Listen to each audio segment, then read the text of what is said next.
നമസ്കാരം, ഞാൻ അമ്മു ഓസിയപ്പച്ചൻ. നമ്മൾ ഇന്ന് ചെയ്യാൻ പോകുന്നത് എക്സർസൈസ് നമ്പർ 5.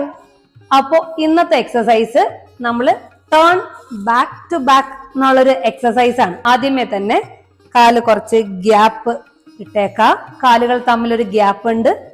കൈ ഞാനിങ്ങനെ ലോക്ക് ചെയ്ത് പിടിച്ചു. ഇതിന് ചെറിയൊരു ഗ്യാപ്പ് ഉണ്ട് കേട്ടോ. കൈ ഇങ്ങനെ ഒത്തിരി ചേർത്തൊന്നുമല്ല പിടിച്ചത്, ചെറിയൊരു ഗ്യാപ്പ് ഇട്ടാണ് കൈ പിടിച്ചത്. ശരീരത്തിനോട് ചേർത്ത് പിടിക്കേണ്ട ചെറിയൊരു ഗ്യാപ്പ് വേണം. കൈയുടെ മുട്ടുകളൊക്കെ ഒരു ലെവല് കീപ്പ് ചെയ്തേക്കാണ്. അതല്ലാതെ ഇങ്ങനെ നമ്മൾ എന്തെങ്കിലും കാണിച്ചിങ്ങനെ ദേഹത്തേക്ക് ഇങ്ങനെ ചേർത്തൊക്കെ കൈ വെച്ച് ഇങ്ങനെ ഇങ്ങനെ അതൊന്നുമല്ല. കുറച്ച് നല്ല വൃത്തിക്ക് നല്ല സ്റ്റിഫായിട്ട് കൈയൊക്കെ വെച്ചിട്ടുണ്ട്. കൈയുടെ മുട്ടൊക്കെ നേരെയാണ്, നിവർന്ന് നിന്നിട്ടുണ്ട്, നേരെ നോക്കിയിട്ടുണ്ട്. ഇത്രയും കാര്യങ്ങൾ ആദ്യമേ ശ്രദ്ധിച്ചിട്ടുണ്ട്. കാല് കുറച്ച് സ്പ്ലിറ്റ് ചെയ്ത് ഗ്യാപ്പ് ഇട്ട് വെച്ചേക്കുവാണ്. ഇനി ചെയ്യുന്നത് നമ്മൾ ബാക്കിലേക്ക് ടേൺ ചെയ്യുവാണ്. സോ റൈറ്റിൽ നിന്ന് നമുക്ക് തുടങ്ങാം. ആദ്യം ടേൺ, ത ക ദി മി ത ക ജോ നു. ഇതാണ് മുൻപിൽ നിന്ന് കാണുമ്പോൾ ഇത് ഇങ്ങനെയാണ് കാണുന്നത്. ഇത് എങ്ങനെയാണ് ബാക്കിൽ നിന്ന് ചെയ്യുന്നത്, എങ്ങോട്ട് ഞാൻ തിരിഞ്ഞു നോക്കിയെന്ന് ചോദിച്ച സെയിം പോസ്റ്റർ ഞാൻ മെയിൻറ്റെയിൻ ചെയ്തു. ഇതാണ് ആ എക്സസൈസ്. ഇത്രയും ടേൺ ചെയ്തിട്ടാണ് അതിന്റെ നോട്ടങ്ങൾ വന്നിട്ടുള്ളത്.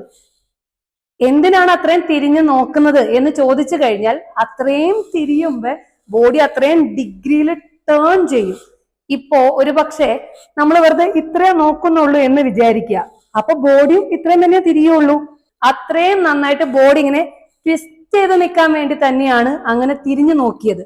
ഈ എക്സർസൈസിൽ ശ്രദ്ധിക്കേണ്ട കാര്യം, ഒരു പക്ഷെ തുടക്കത്തിൽ ഇത്രയും തിരിഞ്ഞു നോക്കാൻ പറ്റിയെന്ന് വരില്ല. കുഴപ്പമില്ല. ആദ്യമേ തന്നെ കൈ ഇങ്ങനെ പിടിച്ചിട്ട് ആദ്യം നിങ്ങൾ നേരെ നോക്കി പതുക്കെ ഇതൊന്ന് തിരിഞ്ഞൊന്ന് പഠിച്ചോ. ആദ്യം ഇത്രയും കിട്ടട്ടെ, പിന്നെ ഒരു ഇച്ചിരിയും കൂടി ഇങ്ങനെ തിരിഞ്ഞോട്ടെ. അത് കഴിയുമ്പോൾ നന്നായിട്ട് അങ്ങ് തിരിഞ്ഞോട്ടെ. ടാർജറ്റ് ഞാൻ പറഞ്ഞാല് ബാക്ക് കോർണേഴ്സ് ആണ് നമ്മളുടെ ടാർജറ്റ്, ഫൈനൽ. പക്ഷെ തുടക്കം കുറച്ചായിട്ട് തിരിഞ്ഞാൽ മതി. ശ്രദ്ധിക്കേണ്ട ഒരു കാര്യം എന്താന്ന് വെച്ച് കഴിഞ്ഞാൽ, കാലിങ്ങനെ വെച്ചിട്ട് നമ്മളിങ്ങനെ തിരിഞ്ഞില്ലേ, ഈ തിരിയുമ്പോ എന്റെ കാല് അവിടെ തന്നെ ഫിക്സ്ഡ് ആണ്. ഒരു കാരണവശാലും ദി നീ എന്ന് പറഞ്ഞ് കാലിനെ മാറ്റരുത്. കാല് മാറ്റിക്കഴിഞ്ഞാൽ അത് നമ്മളുടെ ഹെൽത്തിന് അത്ര കറക്റ്റ് ആയിരിക്കില്ല. നീനെ ചിലപ്പോൾ അത് എഫക്ട് ചെയ്യാം. ആ ഒരു ആക്ഷനിൽ എന്തെങ്കിലും റോങ് ആയിട്ട് സംഭവിക്കാം. അതുകൊണ്ട് ശ്രദ്ധിക്കേണ്ടത്, നിങ്ങൾ ഒത്തിരി ഫാസ്റ്റ് ആക്കണം എന്നില്ല. ദി മി പതുക്കെ ചെയ്താൽ മതി. അടുത്ത എക്സസൈസ് ആയിട്ട് കാണും വരെ നന്ദി, നമസ്കാരം.